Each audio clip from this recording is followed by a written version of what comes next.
প্রথম ভালোবাসার মানুষ আমার খুব কাছের বন্ধু,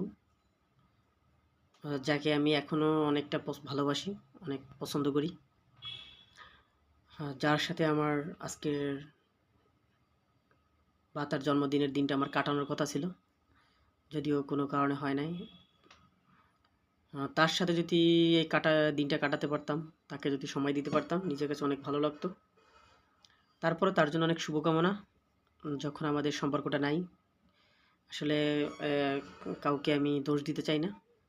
কপালেও থাকতে হয় সব কিছু, কারণ কপালে না থাকলে তো আসলে কিছু করার নাই, কারণ কপালে তো যা দেওয়া সেটা আল্লাহই দিয়েছেন। আমাদের আসলে এখন আর যোগাযোগ হয় না।